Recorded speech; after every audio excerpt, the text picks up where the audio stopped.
신앙과 삶의 자세 앤드 이종수. 때는 바야흐로 10월 유신이 조금 지난 시기 1973년경으로 거슬러 올라간다. 부산 도심의 산 중턱쯤에 자리한 산동네에 살던 때였다. 언덕배기에서 북쪽으로 150여 미터쯤 내려가는 길 옆에 교회가 있었고 그곳에서 때때로 교회 종소리가 마을 전체로 울려 퍼지곤 했다. 중학교 2학년 여름방학 무렵이었다. 동네 형들을 따라 우연히 가본 곳이 그 교회였다. 교파는 대한예수교 침례였고 엠목사라는 분이 담임 목사였다. 그는 카랑카랑한 목소리로 열정적으로 설교를 하였다. 시작은 여름 성경학교라는 것이었는데 원어민에 의한 영어 교육도 함께 있었다. 성경 말씀과 영어 공부를 같이 하는 셈이었다. 원어민의 본토 영어 발음을 직접 듣는다는 것은 그 당시로서는 상상도 못할 일이었다. 합창단과 성가대도 있었다. 기다란 의자에 성경과 찬송가를 받쳐놓고서 목사의 설교를 듣고 찬송가도 불렀다. 나는 목회 활동을 신기해하며 호기심에 가득한 채 그 말씀을 들었다. 그때 학교에서는 공작부라는 특별 활동을 하고 있었는데 부장의 강압적인 리더십에 상당히 시달리던 터라 종교가 큰 위안으로 다가오기도 했다. 처음 교회 가기를 권했던 이들은 모두 제자리로 돌아갔음에도 나는 신앙에 빠져들어 꾸준히 교회에 다녔다. 크리스마스가 오면 밤을 새워가며 신도들을 신방하고 찬송가를 부를 만큼 열성적이었고 깊이 심취해 있었다. 수요일 예배에도 나가 성경을 배우고 공부했다. 이렇게 접하게 된 기독교에 3년간이나 몰두할 정도로 빠져 있었다.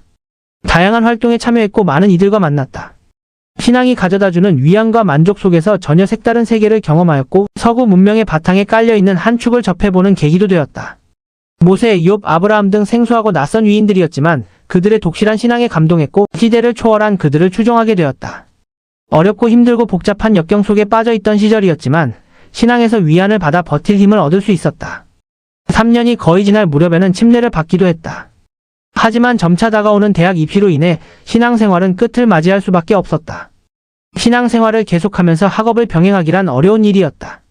중대 결심을 하고 교회로 향하던 발걸음을 끊은 채 학업에 매진하는 것 외에는 대안이 없었다. 처음에는 원어민 영어 선물 친구 같은 외적 요소에 이끌려 다가갔지만 계속 접하면서 믿음의 힘을 느낄 수 있었고 마음의 평화를 얻는 일에 빠져들게 되었다. 한때는 이방인을 이해하기가 상당히 어려웠고 무신론자는 이해하려야 이해할 수 없을 지경이 되기도 했다. 어린 시절의 신앙이 이후 얼마만큼의 영향을 미쳤는지는 모르지만 심오한 영향을 미쳤음은 결코 부인하지 않겠다. 구약과 신약을 두루 공부하고자 했다. 많이 들어보았고 공감도 하였지만 전통 사상과 배치되는 부분이나 독특한 문화, 신앙인 간의 화합 문제 등 동화되기 어려운 부분도 있었다. 물론 그 속에 빠져있는 동안에는 상당히 집중했고 독실했다. 대학에 들어가서는 동네 쪽으로 이사를 했기 때문에 신앙생활을 다시 시도할 수 없는 상황이었다. 당시 서클 친구 중에 H라는 녀석이 있었는데 독실한 크리스천이어서 일상생활 대부분을 포기하고 종교와 혼인이라도 한 듯 전념하고 몰입할 만큼 신앙에 빠져 있었다. 직장 생활을 하는 가운데 독실한 분들을 상관으로 모셔보기도 했다. 초등학교 동창생 중에는 아예 신학대학원으로 진학해서 목회자가 된 이도 있다. 제2부 시절에는 동료 직원이 독실한 크리스천이었던 적도 있었는데 그는 사회에 대해 비판적이었고 세상살이를 신랄하게 풍자하고 비판하기도 하였다. 이제는 그들만의 삶의 방식을 이해할 수 있게 되었고 저마다의 신앙생활이 갖는 의미조차 수용할 수 있게 되었다. 아브라함은 믿음의 아버지로 일컬어지는 사람이다. 90이 넘어서야 아들을 얻게 되었다.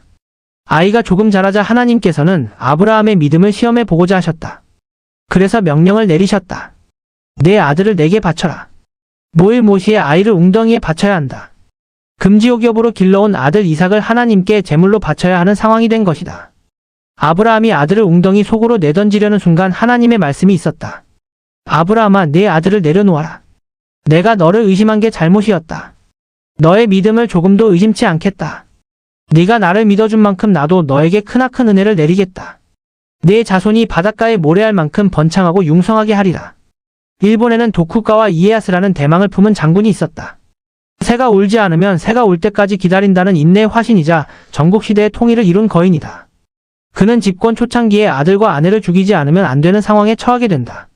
명부는 자신이 원정을 나가 있는 동안 두 사람이 첩자의 관계에 빠져 내란을 일으키려다 적발되었다는 것이었다. 동맹국 수장이었던 노부나가의 암묵적인 종용도 있었지만 어쩔 수 없는 일이었다. 그래서 그는 결국 자식에게 할복을 명하게 된다. 자기 자신의 분신이라 할 수 있는 자식을 죽음으로 몰고 간 데 대해 그가 느꼈을 회한과 아픔은 필설로 다할 수 없었을 것이다. 10년 이상 적국의 인질로 가 인질 생활을 하면서도 인내하며 가문의 부흥을 도모하고 권투 중례를 꿈꾸던 터였다. 그런 가운데서도 다섯째 아들에게는 중요한 전투에 출전이 늦은 벌로 다시는 얼굴을 보지 않겠다는 엄명을 내렸다. 참으로 감내하기 힘든 상황이었으리라. 너구리라는 벼로를 갖고 있던 그는 때를 기다리고 끊임없는 노력과 성찰을 거듭한 끝에 대망을 이루었고 막부시대의 초석을 다졌다. 인생은 무거운 짐을 지고 길을 가는 것이라는 말을 남긴 이로도 유명하다. 그는 결코 그 무거운 짐을 내려놓을 수도 중도의 길을 포기할 수도 없었을 것이다. 과연 그는 그 아픔과 고통과 쓰라림을 어떻게 극복하고 감내하였을까? 위대한 인물에게서 느껴지는 장부의 위험이 거기에 있었다. 다음은 작가 P씨에 관한 이야기이다. 이분은 가엾게도 장성한 금쪽 같은 아들을 불의의 사고로 잃었다. 왜 그렇게 가혹한 일이 자신에게 일어나야만 하는지 하늘을 우러러 통곡하고 원망하며 그 슬픔을 사귀기 위해 처절하게 발버둥치기도 하였다. 수녀원을 찾기도 하고 외국에 있는 딸네 집에 다녀오기도 했지만 그 난관과 어려움을 속 시원히 극복하기는 실로 어려웠을 것이다. 자신이 현생에서 죄지은 바가 없는데 절대자는 왜 그토록 가혹한 일이 자신에게 일어나게 했는지 그 까닭을 이해할 길이 없다는 말을 들었다. 왜 세상은 이렇듯 황당하고 난감한 일을 당하게 하는 것인가? 누구의 잘못도 아니고 어느 한 사람의 책임도 아니지만 당사자에게만은 절대 있어서는 안 될 불가사의한 일인 것이다. 마지막으로 농민운동가였던 Y의 일화이다. 소학교에 다니던 아이가 뇌종양에 걸려 짧은 생을 마감하게 되었다. 그런 상황에서 그가 신에게 드린 간구는 실로 성스럽기 그지없다. 그 슬픔이 세상에 더럽혀져 있던 자신의 영혼을 정화하기 위한 것이었음을 감사히 여긴다는 뜻이었다. 다시 말해 그 슬픔을 충분히 감내하고 영혼의 정화로 받아들이는 것이 하늘의 뜻이 아니겠느냐고 해석한 것이다. 그 숭고함이 뼛속 깊이 지난 향기로 다가온다. 세상을 살아가는 바람직한 태도이자 긍정적인 삶의 자세가 훌륭한 선구자의 모습으로 비친다. 아브라함의 강철 같은 믿음도 신앙인에게 절대적인 귀감으로 전해져 오고 슬픔을 영혼의 정화로 감내하는 그 숭고한 모습에서 성스러운 인간의 일면을 느끼게 된다. 하지만 우리는 어쩌면 작가 P씨같이 납득할 수 없는 상황은 받아들일 수조차 없는 보통 사람의 범주를 벗어나지 못하는 범부인 것이다. 자신을 갈고 닦고 정화하지 않으면 세상이 묻고 쌓인 먼지를 다 뒤집었을 수밖에 없는 슬픈 현실 속에 살게 된다. 안으로나 밖으로나 자신을 가꾸고 닦으며 삶의 관점을 넓혀간다면 굳이 신앙의 문턱을 넘지 않아도 권력의 문지방을 넘어서지 않아도 우리는 달라져 있지 않을까.